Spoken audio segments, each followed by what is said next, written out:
I guess pretty much I just want to talk to you about the methodology and see if I could get words that come out your mouth that make my method seem super cool, awesome, best thing ever. But Yeah. I'm not going to force you to say anything. I'm just going to talk to you and see what you say about it. But because in the course there's going to be, because like remember the stories that we did, like I did lots and lots and lots of questions to you guys, and it's pretty much the main methodology that I use in the course. Now I use the repetitions and you guys seem to like it, but I guess your own personal opinion is, when you did the repetitions, did it help you, I guess, memorize the material better? Like, how did you feel about the repetitions? I like it. I mean, I remember when we started, and I think the last month it was the better methodology for me. Like, when I switched it to even more repetitions. Because I learned more vocabulary. Like, if the thing is like when I solve vocabulary, but I don't repeat the words, it's gonna be like I'm not gonna remember that word. But in this case, I remember a lot of vocabulary with you. Yeah, for sure. Yeah, exactly. And well, I'm not going to try to force you to tell me, all right, tell me right now, which vocabulary did you remember? Because I know when I learn languages too, it's just you kind of realize, oh, I'm remembering that word. Well, it's kind of like with me with al. It's like, oh, I now know how to use this weird thing in Spanish, al terminar. So yeah, you just get this feeling, oh, I'm remembering this word a lot more. Because we did the repetitions. Yeah, pretty. It's like, what else do I need to ask you so it works? Pretty much. It's like, it works. The repetitions work. What else do I need to say? Well, because it's funny because I did a survey for beginners, and yeah, they did a survey for me, and they had like comment section, and there's one person who said, "Does it actually work?" I was like, well, why do you think I'm working so hard to make this if I don't think it doesn't work? So. Because in the course, I do lots of questions, and then the person, because it's a self-learning course, they're gonna repeat the questions, repeat the answers out loud, and so I guess repetitions, it works, and especially when you get lots of questions, you slowly begin to memorize the words. And because the other thing with me, because we would do the repetitions, and you or the other students, you guys would repeat me. Well, you guys would tell me the answer. Now, of course, you guys weren't always correct in what you said to me, but I would always repeat the answer back to you in correct English. Because that's the other aspect of the repetitions, is that I'm always repeating back the answer to you guys. And so I guess that's the other question. Like, when I did that, did it help you recognize the errors that you were making yourself when I would repeat back the correct answer? Yes, for sure. It's like, sometimes I'm like kind of confused because if, for example, another person is saying the answer, sometimes the accent or whatever is gonna be like, what is he saying? But when you repeat and say, oh, okay, I got it what he's trying to say, and what is the answer? Sometimes it's like, I don't know the answer. But yeah. Yeah, exactly. Because it's early in the morning, so I can't think as quick as I normally do. So like, I had a thought and then I lost a thought. Because the thing with the repetitions too is because, like, you as a student and you as a human being, most human beings, when they know that they've done something wrong, they can correct themselves. I guess because for me, obviously every once in a while I would tell you guys, okay, well, it's not like this. I'd like do like a grammar stop, and that's another thing that I have in the course. I guess we'll talk about it in 1 second, but yeah, I would never really tell you Laura or Isabel is like, wrong. I would repeat back the answer. And I guess like another question to ask is, when I did that, like, is it less intimidating learning English when, like, there's not somebody telling you that's wrong, do it like this, which is like relaxed repetitions, you hear correct English, you correct yourself. Yeah. that works. And actually, now are you saying that I haven't noticed. Is it like that? I always say wrong that word. Noticed. Yeah. That you never say you are wrong. Mm-hmm. And I think some people is like, if you say you are wrong, it's gonna be like, oh, okay, I'm not gonna say again because maybe he's gonna be like embarrassing or scared.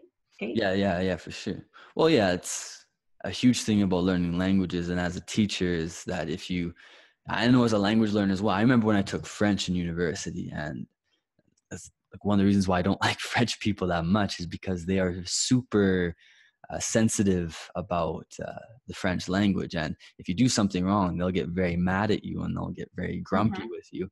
So as a French learner, you become very intimidated and you don't want to talk. And you know, as a teacher, and that's one reason why I like my method, is that I don't intimidate the students. The students don't become scared of speaking English because they're correcting themselves and they're hearing their own English. So, and I remember because Irene, when she was in a group, I broke you guys up into groups, and Irene was in one group, and there's some new students, and she was telling them, well, new students asked her what she thought about the classes, and I didn't know she was talking about. I just entered the classroom, and she's like, well, for me, I like these classes because it's the only place where I feel comfortable talking. So I guess that's what I'm trying to accomplish, is make the students comfortable to speak and make mistakes and learn from their mistakes naturally. So, it's like that. It's like that for me too. It was like that for me too. Yeah. Well, because are you still taking English classes at the university or the college? Yeah, I'm taking like writing and reading, but it's advanced. Like I have to read like histories, and it's really different. I miss your classes. Well, but it's also good because you're writing essays right now. So like for me, you do need to be doing that stuff, and I wish I could be teaching you that stuff, but I could, but I don't really have that much time. Mm-hmm. But it's good that you have to push yourself, especially you're taking college classes now. Mm-hmm. You're gonna have to really improve your writing. Because right now I have do you remember Diana? You remember Diana, the Venezuelan? And I remember her. Because she speaks really good English, and one thing with her, like she never really talks. How do you say? She just has this quiet confidence. Like I can tell that she's very confident in her English. I can tell that when I teach it. But she did the first writing class 2 days ago, and I know that she's taken college classes too, like you. And she wrote me a paragraph, and I corrected it a lot in the writing class, but she needs to improve her writing, because if she goes to a better college, because I think she's in a community college right now, if she goes to a better college, the writing is not going to be good enough for the college. So, because writing is very important for. I'm learning that part in this moment, and it's like, wow. I'm like, oh well, I'm learning paraphrasing and quoting and all the things that you do. Yeah. And it is like, you have to have time to do it. Mm-hmm. Yeah, like you can't rush yourself, and it's a continue. Because you can't be lazy with writing for college, because you need to basically write. Well, you need to plan. Then you need to write, and then you need to edit yourself, and then it's ready to go. It's a big process. At the same time, because for me, when I was learning to write in high school for university, it was a very, very frustrating time for me as well. But as soon as I got the structure of an essay, and you learn what you need, then it becomes quite easy. Like, okay, I need an introduction, so I need to give myself a question. I need to answer the question. That's my thesis. All right, now I'm just going to introduce my ideas. Okay, now let's go to the first body paragraph, next body paragraph, conclusion, a whole bunch of bullshit. Perfect. I got my essay. Because the biggest thing with the university college professors is, as long as you have a good structure and have good enough evidence, they'll usually give you a good grade, like a B minimum. So for me, it's always write, good structure, keep it basic. Don't try to get fancy, and I'll get a good grade for writing, because I've never been a huge fan of writing. It's not my strong suit. So I had to get good at it to pass the courses. All right. So yeah, you felt comfortable. I guess the other thing too, because another thing in this course that I took from my classes with you guys, I'm trying to give it to the beginners who are going to take the self-learning courses, is, there's a few more things. I guess let's start with this one. Pronunciation, because I know you love the pronunciation. You love the pronunciation a lot. That was your favorite class, was the pronunciation classes. So, well, I guess the first question for you is, do I know what I'm talking about when it comes to pronunciation? Like, say again, you? Do I know what I'm talking about? Do I know my stuff? Yeah, sure, for sure. Good. Yeah, because I'm gonna try to teach the beginners. Because like with you guys, like you guys learned English before I ever taught you English, and yeah. Well, I guess we can talk about that too. Like when you learned English, did they teach you the real like gringo pronunciation? Did they teach you how we actually spoke? No. No. Okay. Well, I guess your teachers, because you probably learned English in Colombia, like did your teachers, did they, because there's a difference between like teaching English pronunciation and teaching real English pronunciation. But at the same time, I know in Latin America, you got teachers that cannot pronounce English, like cannot speak English at all with a good accent. Yeah, in my case, I learned, of course, in high school and my university, but they didn't correct the pronunciation. They for example, they just asked to read something, and they didn't say like that's wrong. And I don't know if they know pronunciation, because they are like Colombian teachers. So yeah. Well, yeah, because when I was in Colombia, there was like I have a lot of Colombian teacher friends, I guess you would say, and they speak really good English. There's some of them that speak really, really good English, because a lot of them were in the United States. They learned really good English, and then they came back to Colombia and they started teaching English, and they spoke really good English. But at the same time, I don't think they taught real gringo pronunciation. I don't know if they knew how it worked, how we actually pronounce words. And like with you guys, they know right, and they teach like how to write, and maybe listening, but they don't. In my case, of course, case, they don't teach like, okay, the pronunciation is gonna be like this. No, say again. No, it's not like that. Yeah, for sure. Because I guess that's the one class where I do tell you guys, okay, that's not right. You got to do it like this. Because in my pronunciation classes, like you guys would say something, and yeah, I would, okay, almost, but you gotta do it a bit more like this. You gotta do it like this. So yeah, because I taught real, and well, you're living in the United States, so the pronunciation I taught, like, are you able to realize? Like, are you able to hear what I teach in class? Like when I tell you the chucos, gringos, and all that, like the gringos actually use it, right? Yeah. Yeah, for sure. For sure. Yeah, and now in these classes, it's like my reading teacher. He reads like him. I think he reads like if the class is like native speakers. like, yeah. Well, and when he started, class all foreigners. In this case, yes. Yeah. Okay. Yeah. And he reads like super fast, and I can understand, because I think that I was taking your classes, and I now like I can notice, yeah, sorry, and notice that what is he saying in that moment. But I know some people there, they have to be in the paper, like, because he reads, wow, like his English is super gringo. Yeah, for sure. Well, because most gringos don't realize it, and I'm not too sure about him, because there are some English teachers who they don't realize just how quickly they're speaking. Like most gringos don't realize how quickly they speak English. I didn't know that. For me, I always thought French and Spanish. Well, Spanish is the second fastest language in the world, but for me, I always just thought, oh, the only languages that are spoken quickly are French and Spanish. Like, those are super quick languages. It wasn't until I went to Latin America and I had students looking at me like, what did you say? You speak so fast. Like, oh, I did not know I was speaking so fast. So yeah, so in the course, like I'm trying to teach them what you guys were learning, but right from the beginning, so that hopefully when they get to your level or the pre-intermediate level or the advanced level, they're not going to have the same problems that you guys have to face because you were never taught the pronunciation.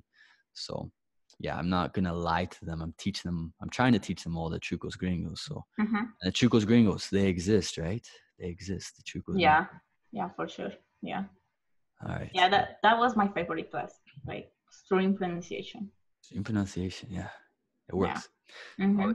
It won't be as extreme because I'm not going to be there in this self-learning course, but still they're going to see what we do. Because in the course, we have paradas de gramática y paradas de pronunciación. So each one, so parada de gramática is teaching about the grammar that is difficult for Latinos to understand. And then the pronunciation is the pronunciation that's difficult for Latinos to understand too.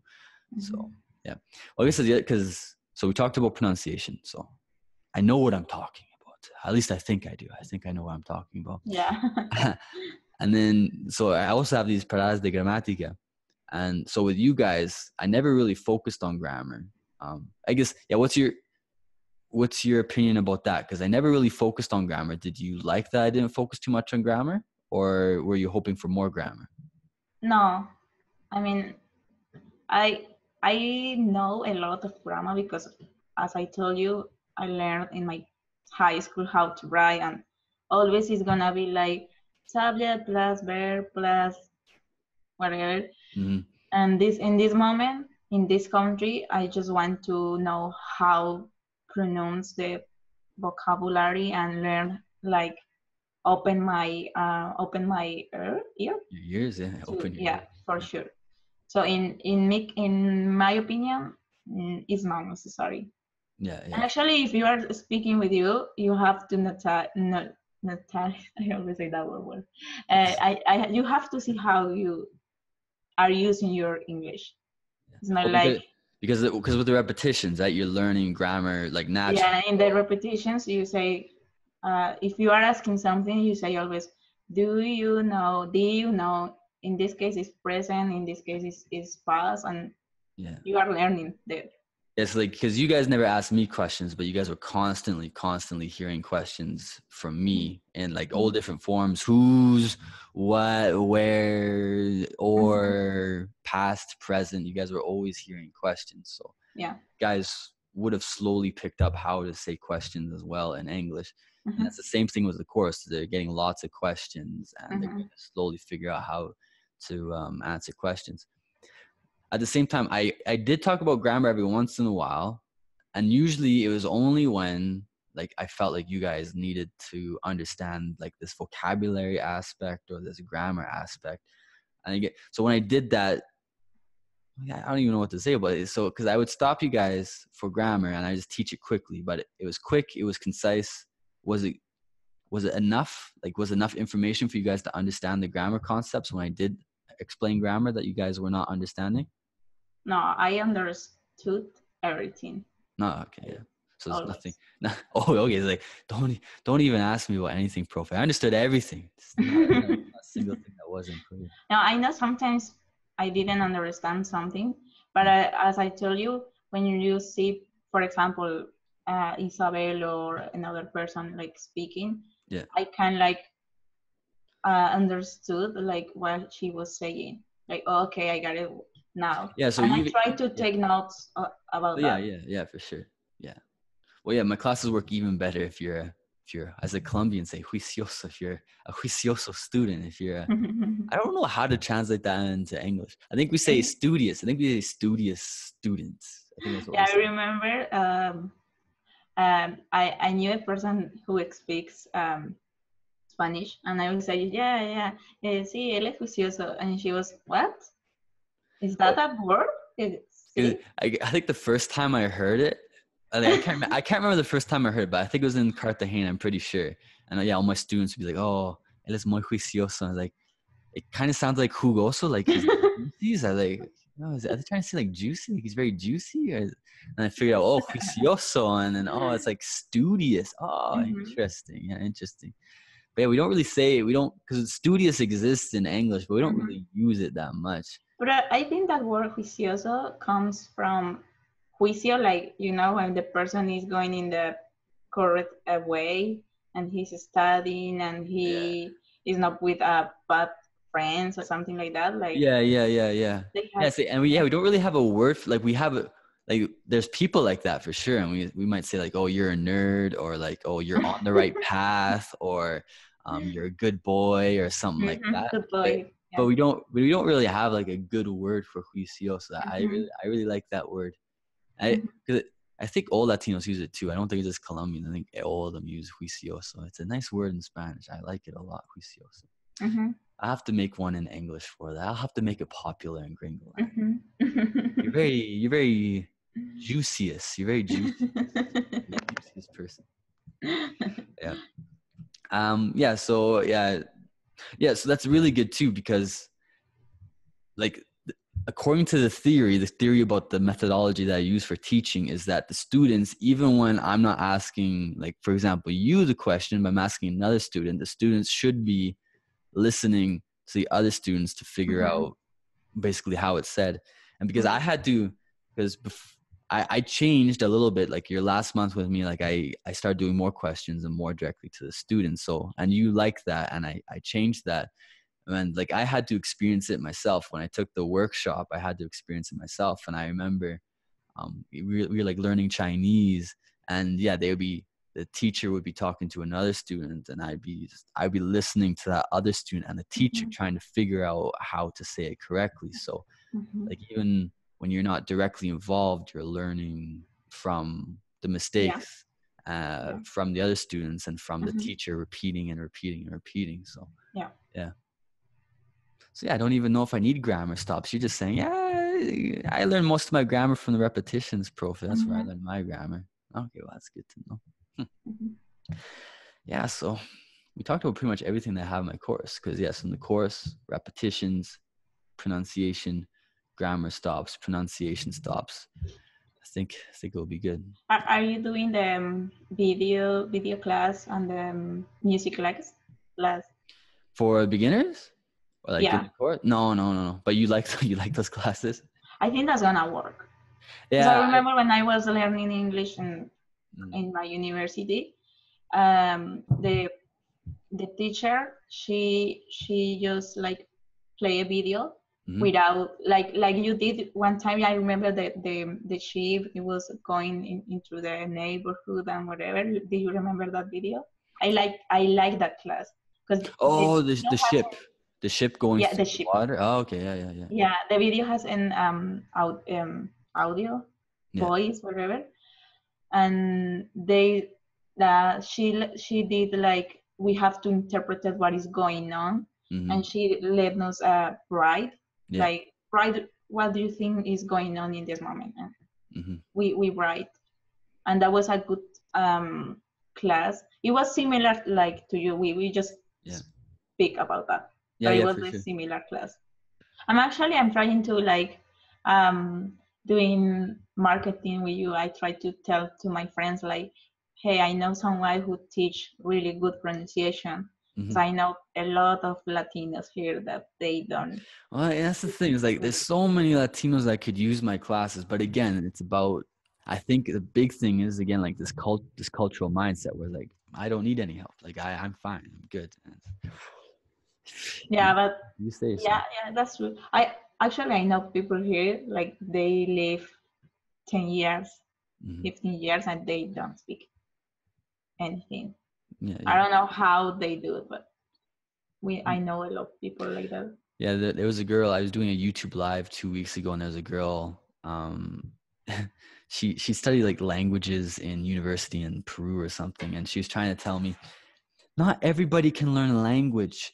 There's some people have a linguistic ability or something like this, and I've heard about this before, and I know it's bullshit. Like, it's like anybody can learn English. It's not possible. And then the other thing she just kept on saying was that if you want to learn English, you have to go to the United States. If you want to learn, you have to go to a native speaking country.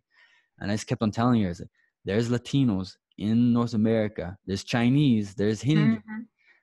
People who've lived here for 15, 20 years and they still don't speak any English. So no, it's not. And there's people in Latin America who've never been to Gringolandia, but they speak perfect English just from watching incredible amounts of TV series and listening to incredible amounts of Beyonce music. It's just,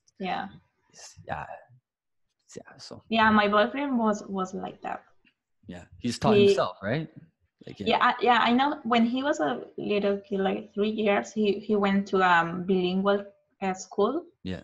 But then he was just like watching movies always in English, and he listened music in English, and he tried like for himself like to learn. I know it was like that, but I know he helped like when he was a little kid, like he went to the bilingual school and he learned classes in English. That's why really difficult, like to learn math in English and I don't know, another history or whatever they are learning now. That's how most of Latinos who speaks like good do, like watch videos. I'm trying to watch like series in English with subtitles, how say that? In English? But but now I'm super happy because I'm able to go to the cinema and watch a movie, and I can understand like 80% of the movie. Like before, I didn't go to the cinema because I knew that I couldn't like understand most of the movie. And that's after my classes? You feel like that? Yeah. Oh, well, see, now that's a perfect testimonial. Before, I didn't go to the movies because I didn't understand everything. Now, I can. I understand 80%. Yeah. Oh, and I want to go to the cinema now. I want to go. Whatever movies going, like I want to go to the cinema. I try to do it here at home too, but here I can't like put the subtitles, and that helped me. Helps me. I know, but go to the cinema is gonna be like I have to pay attention if I want to understand what they are saying, and it works. Well, because so my advice for students now is, if you want to increase vocabulary, use subtitles. If you want to improve listening, no subtitles. So it depends on what your goal is. If you want more vocabulary, subtitles. If you just want improving listening, no subtitles. And well, I think you're good now, but another thing too with Latinos especially is because in Spanish, the written Spanish is exactly the same as the spoken Spanish. What I found with Latinos, and this is like why I do the extreme pronunciation to retrain your guys' minds, your Hispanohablante minds, is so that you guys start to think of spoken English differently than written English. So, because I find with Latinos, if they have English subtitles, they read the subtitles and they're not focusing on the pronunciation. And for Latinos especially, they need to be focusing on the pronunciation, because reading is just going to confuse them and it frustrates them because English is not like Spanish. But doing that, will definitely help you. Right. Good. Oh, excellent. Anything else you need to tell me? No, that's it. All right, sounds good. Okay, good enough. So Laura, have a good Sunday, and I'll probably talk to you soon. Okay, teacher. Bye, Laura. Bye, have a good weekend.